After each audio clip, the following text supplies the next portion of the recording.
Fala galera, continuando aqui a nossa brincadeira, se liga só nessa parte aqui, ó.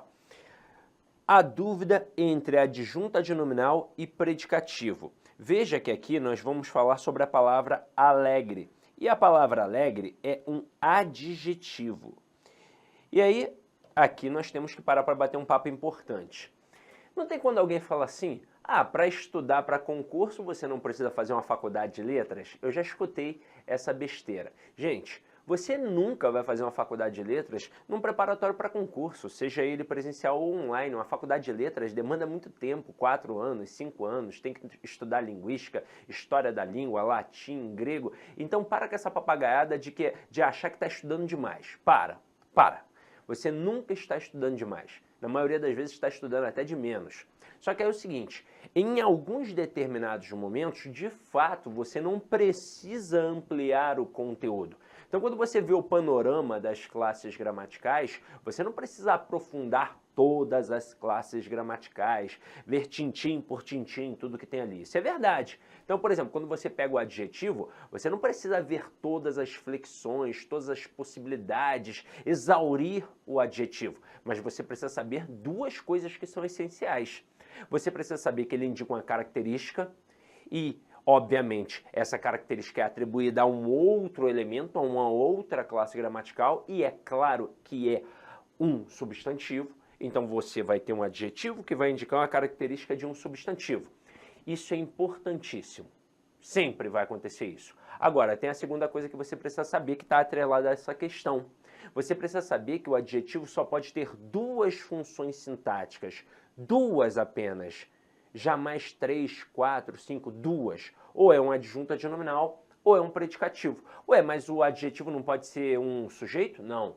Não pode ser um aposto? Não. Só pode ser ou adjunto adnominal ou predicativo. Então, olha aqui. Ele tem duas funções sintáticas. Ou é um adjunto adnominal ou é um predicativo, que, claro, pode ser do sujeito ou do objeto. Mas, obviamente, qual é a estrutura que confunde? É a do sujeito, como aqui nessas duas frases. E o que vai definir a diferença, basicamente, é a pontuação. É a vírgula. E por quê? Porque este camaradinha aqui, ó, o adjunto adnominal, ele é uma estrutura interna. Isso significa que ele faz parte de uma outra estrutura um pouquinho maior. Já o predicativo é uma estrutura externa. E isso você nunca vai estudar numa gramática. Uma gramática, por melhor que seja, vai apenas pedir para você prestar atenção na característica deste adjetivo, para ver se é uma característica permanente, ou seja, aquela que acontece sempre, ou se é uma característica não permanente, aquela que acontece de vez em quando. E aí tem outra coisinha para a gente aparar aqui, outra aresta. Esta dúvida entre característica permanente e não permanente com o adjetivo só ocorre quando não tem verbo de ligação, pois se existir um verbo de ligação, obviamente você não vai ficar na dúvida entre predicativo e adjunto adnominal. Quando tem um verbo de ligação, automaticamente você tem um predicativo do sujeito, pronto e acabou. Então essa dúvida é quando na frase não tem verbo de ligação, mas tem um adjetivo, tem ali uma característica. Aí você tem que avaliar para ver se a característica é permanente ou não permanente. Só que esse mundo semântico de fato é muito complexo. E aí, se eu perguntar, e aí, esse mendigo aqui é alegre sempre ou de vez em quando? Você vai falar, sei lá, não conheço o cara, como é que eu vou saber? E aí é que está a importância de entender a língua portuguesa em sua estrutura. Então eu vou até anotar aqui que o adjunto adnominal tem uma característica, vou até colocar com outra cor de canetinha, permanente, porque isso vai ser importante para a gente, e que o predicativo tem uma característica não permanente. Só que o mais importante é você saber que o adjunto adnominal tem uma estrutura interna e que o predicativo tem uma estrutura externa, tá? Agora, por que isso é tão importante, Sidoca? Simples. Quando a gente pensa em predicativo, você sabe muito bem que só tem dois, predicativo do sujeito e predicativo do objeto. Então, o adjetivo, ele ou estará fazendo de alguma forma alusão ao núcleo de um sujeito ou de um objeto direto. Então, tem essas duas funções aí para a gente prestar atenção, sujeito e objeto. Seja ele direto ou indireto, não importa, mas é sujeito e objeto, que são estruturas nominais. Preste atenção como é que tudo faz sentido. Quem é o núcleo de um sujeito? Um substantivo ou um termo em função substantivada. Quem é o núcleo de um objeto? Seja ele direto ou indireto. Um substantivo ou um termo em função substantivada. Então vai ter sempre um substantivo como estrutura nuclear no sujeito e no objeto, seja ele direto ou indireto. E aí, se eu vou colocar ali um adjetivo, esse adjetivo vai estar atrelado a esse núcleo, que é um substantivo. Aí você só tem que ver se esse adjetivo está dentro da estrutura ou fora da estrutura. Como assim, Sidoca? Vamos lá. Se o adjetivo está dentro do sujeito, ele está junto do nome. Então ele é um adjunto adnominal. Agora, se ele está fora do sujeito, fazendo referência ao sujeito, ele é um predicativo do sujeito. Agora, objeto. Se ele está dentro do objeto, ele está junto do nome. Então ele é um adjunto adnominal. Agora, se ele está fora do objeto, fazendo referência ao objeto, ele é um predicativo do objeto. Vamos ver isso na prática aqui agora, ó. Na primeira frase, o mendigo alegre caminhava. Vamos analisar sintaticamente. Quem é que caminhava? O mendigo alegre. Tudo isso é o nosso sujeito.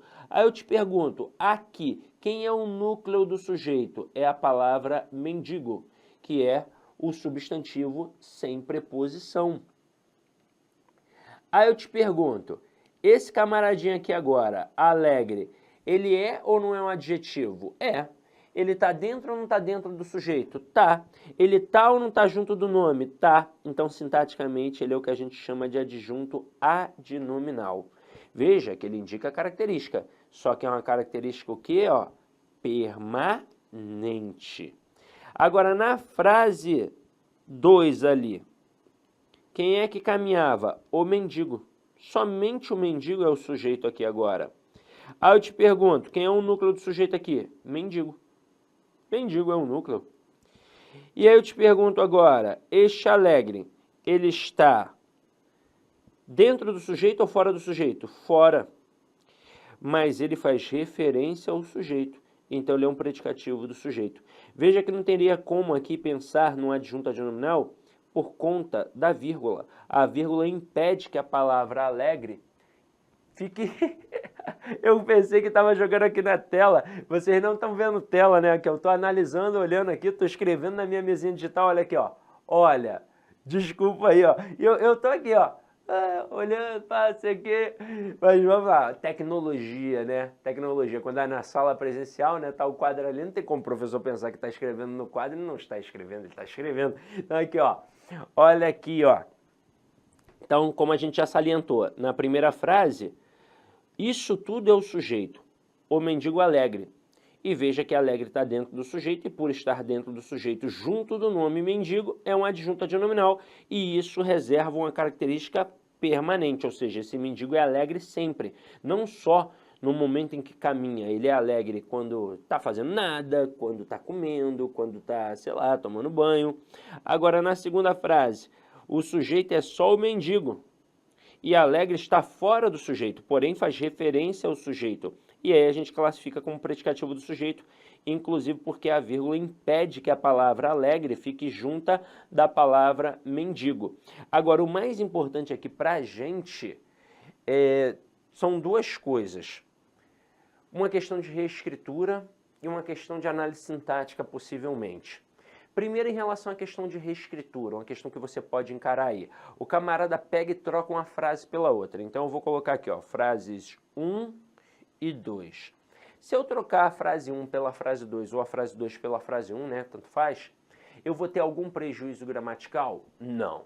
O que seria prejuízo gramatical? De vez em quando, alguns alunos que estão começando, eles ficam meio perdidos com essas expressões. Prejuízo gramatical é porque passou a ficar errado. de acordo, claro, com o padrão culto da língua. Então tá errado? Então teve prejuízo gramatical. Não, Sidoca, essa frase aqui tá certa. Ela tá certa, só tá num sentido diferente. Então, ó, se mudou o sentido, não tem nada a ver com prejuízo gramatical. Ela está certa de acordo com o padrão culto da língua? A regência está certa, a concordância está certa, está tudo bonitinho? A ortografia, a acentuação, ok? Ok, então não teve prejuízo gramatical. Então a troca aqui de uma frase pela outra não promove prejuízo gramatical. As duas estão certas de acordo com o padrão culto da língua. Mas o que rolou aqui? Rolou uma alteração de sentido. Porque na primeira frase, o mendigo é alegre sempre, a característica é permanente, já que é um adjunto adnominal. E na segunda frase, o mendigo é alegre de vez em quando, no caso ali no momento em que caminhava. E aí, nesse momento, a gente pode jogar para uma outra questão. A outra questão seria pegar essa segunda frase aqui, ó. Deixa eu apagar as anotações. Eu agora até olhei para a tela, para a câmera aqui, eu falei, pô, será que eu estou aparecendo aqui, ó? Então vamos lá, ó. Seria o camarada pegar essa frase 2 aqui e destacar apenas alegre. E no momento em que ele destaca apenas alegre, ele vem e pergunta a função sintática, como eu já fiz com vocês no outro momento. E ó, letra A, o camarada manda aqui um aposto. Letra B, o camarada manda aqui um adjunto adnominal, aliás, adverbial de modo. Aí na letra C, beleza, o cara manda um adjunto adnominal. Aí na letra D, o cara manda um predicativo do sujeito. As letras A e B vão derrubar milhares de candidatos. Milhares de candidatos. Ainda mais se for um concurso muito grande. Por exemplo, existem alguns concursos nacionais que movimentam muita gente. Por exemplo, um concurso do Banco do Brasil. Quase 2 milhões de inscritos. Mesma coisa com o INSS. Então, assim, são concursos de muita gente. E como eu friso isso aqui, provavelmente todos os outros professores frisam, nesse cenário de inscritos, isso aqui, ó, eu vou falar até para você ficar talvez até mais tranquilo. Sendo muito otimista, 5% desses candidatos estudaram. Menos otimista, 3%. Essa é a verdade. Então, se 1 milhão de pessoas fez inscrição, cara, não tenha medo de esse povo todo. Não tenha medo. Porque só 3, 4, 5%, assim, sendo muito otimista, de fato estudou. Quase a maioria, aliás, quase a maioria não, quase, sei lá, quase 100%, né? 100% não, 97%, 96%, 95% não estudaram. Então isso é muita gente aí, muita gente. Mais de 900 mil pessoas.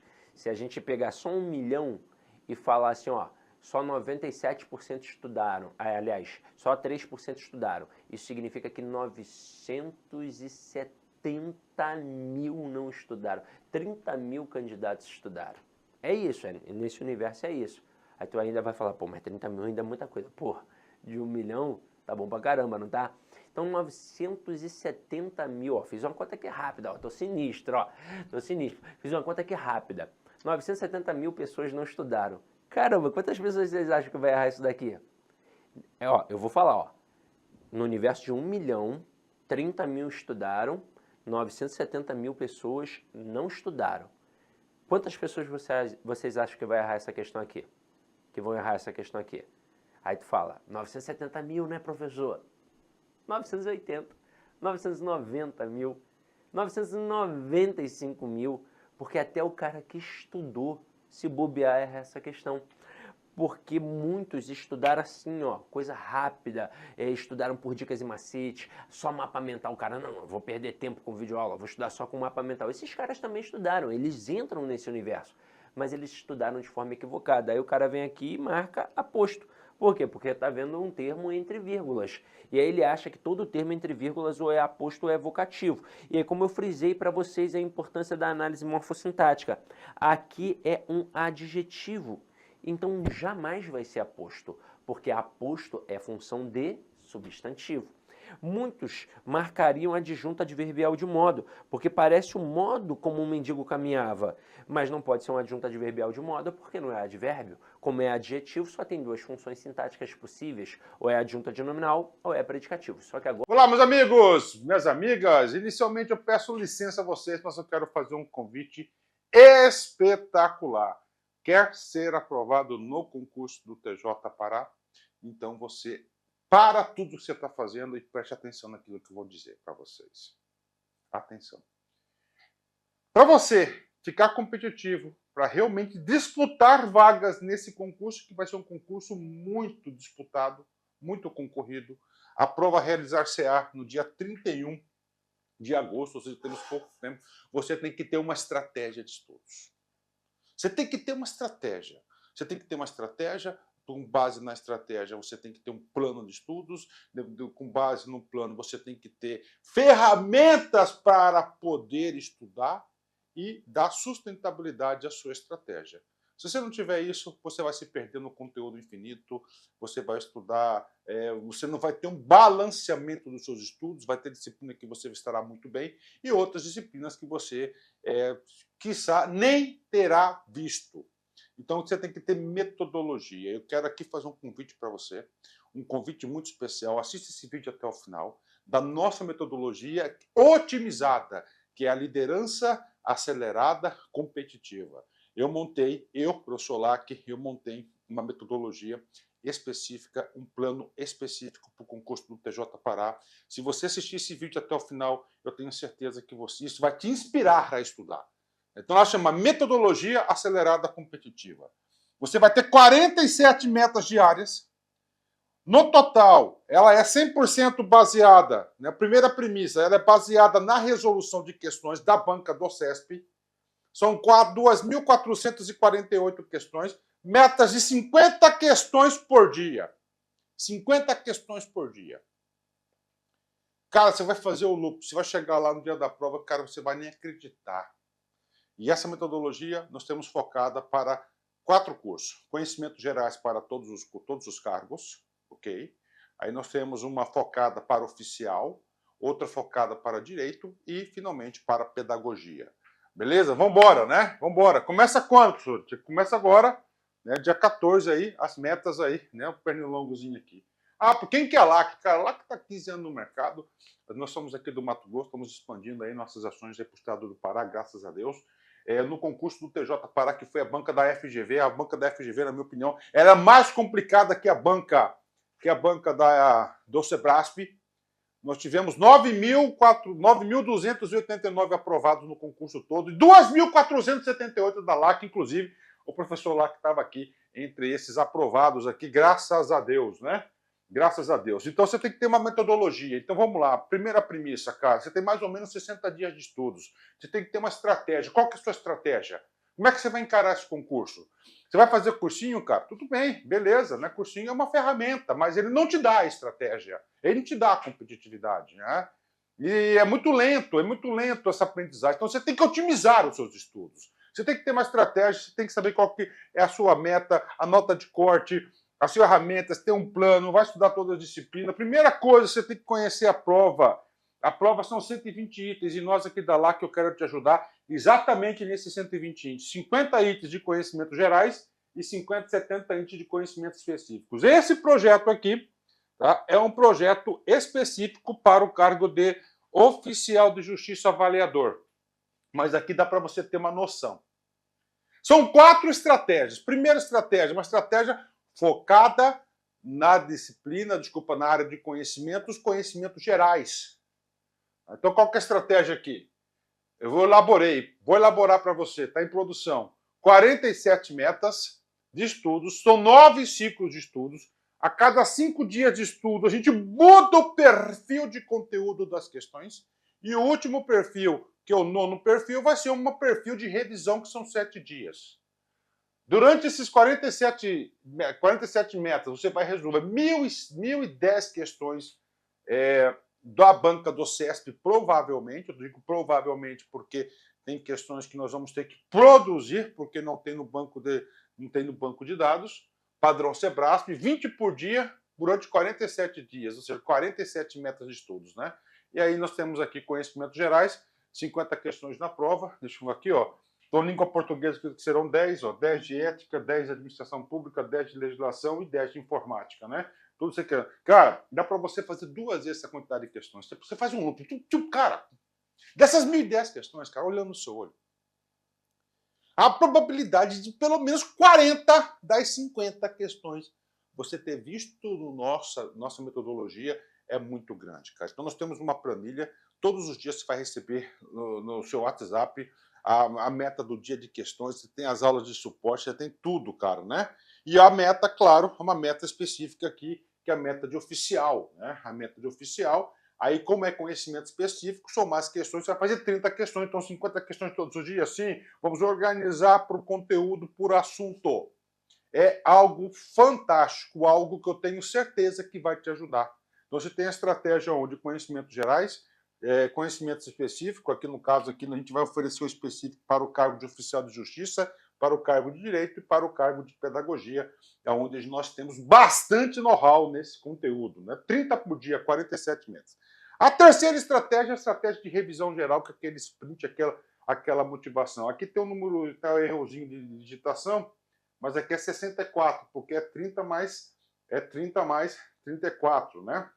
Então, a partir do dia 23/8, né, são 7 metas, último ciclo, ciclo de revisão.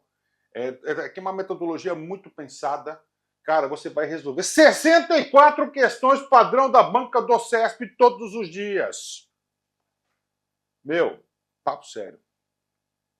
A possibilidade de aprovação é muito grande. Você vai conhecer o perfil da banca. 90% das questões de concurso, elas se repetem. Menos de 10% são questões inéditas. Menos de 10% são questões inéditas. Cara, ninguém faz isso, cara. Ninguém faz isso. Aqui você vai ter um plano, isso aqui vai te motivar, você vai acordar o dia, você vai ter a sua meta. Então, essa aqui é a estratégia número 3. E a quarta estratégia, né? A quarta estratégia, antes da quarta estratégia, quais são os valores que nós estamos trazendo para vocês aqui, ó. Utilizamos todas as questões possíveis da banca do Sebrasp, da banca do CESP. Por quê, professor? Porque tem questões inéditas que a gente vai ter que fazer. As questões foram estratificadas por assunto. Utilizamos a metodologia reversa, ou seja, a gente apresenta para você já o problema, né? E você vai ter que, vou te provocar a todo momento você explorar seu conhecimento de mundo que você tem sobre aquele assunto e fazer você marcar. O que acontece? Cada questão vai ter o quê? Vai ter um gabarito. Quase todas as questões têm um comentário. Esse comentário é importante. Você lê o comentário, o conhecimento necessário e suficiente que você tinha que ter tido. Para quê? Para fazer aquela questão. Então, o conhecimento ele é acumulativo. Essa metodologia, a metodologia reversa, você tem que entender que a aprendizagem ela é acumulativa, além de acumulativa, a aprendizagem ela é integrativa. Tá? As 10 primeiras metas de estudo já estão disponíveis no site. A partir do dia 1º, o aluno já pode antecipar as metas diárias e refazer quantas vezes desejar, e iremos atualizar um ranking, né, dos nossos alunos todos os dias às 9 horas. É um compromisso nosso aqui, nós vamos tentar o máximo possível cumprir. O aluno receberá as metas via WhatsApp, né? E, finalmente, a última quarta meta, que é a meta de videoaula. Você acabou de assistir uma aula nossa aqui do YouTube, tá? Nós temos aí diversos. Por que não fazendo isso? Porque a gente percebeu que somente videoaula não está dando certo. Hoje em dia, o aluno, para ser aprovado em concurso, ele tem que trazer algo a mais. E pouquíssimas escolas, né, de cursinho têm um projeto pedagógico tão afinado, tão alinhado com a realidade do aluno. Por que tem, cara? Eu quero falar, mas eu tenho que falar da minha pessoa. Eu, professor Lacson, concursando profissional, gosto mais da palavra concurseiro, né? Ano passado, eu fui submetido a 11 aprovações. Esse ano já tenho duas em primeiro lugar, inclusive, passei no concurso da EBSER, né? Foi a banca FGV. Não vou realizar esse concurso aí no Pará, porque no dia 31 eu tenho prova agendada lá em Goiás. Lá eu quero fazer a prova de fiscal de tributos, auditor fiscal de tributos do Estado. Né? Eu quero fazer essa prova lá. Então, por quê? Para ampliar o meu escopo de conhecimento. E lá, para estudar lá para a Cefaz, são 20 disciplinas pesadas, e eu montei essa metodologia para mim, estou aplicando para vocês. Então, aqui é realidade, né? Aqui é a realidade. Então, esse aí é o recado que eu passo para vocês. Tá? Quanto custa isso aqui, Carol? O curso de oficial, de especialidade de Direito e pedagogo, cara, olha o investimento. 10 parcelas de R$ 39,90. É isso mesmo. 10 parcelas de R$ 39,90. Né? É o melhor custo-benefício do mercado. Não existe um projeto dessa magnitude. É o melhor investimento da sua vida. Aqui você vai se motivar, aqui você realmente vai enxergar uma luz no fim do túnel, você vai enxergar a sua produtividade. E só de conhecimentos gerais, só partes gerais aí, essa nossa metodologia, 10 parcelinhas de R$ 29,90. Ou seja, é acessível a qualquer pessoa. Então venha estudar com a gente aqui na Lacon Curso. Espero vocês de todo o coração. Valeu, tchau, tchau. Fique com Deus.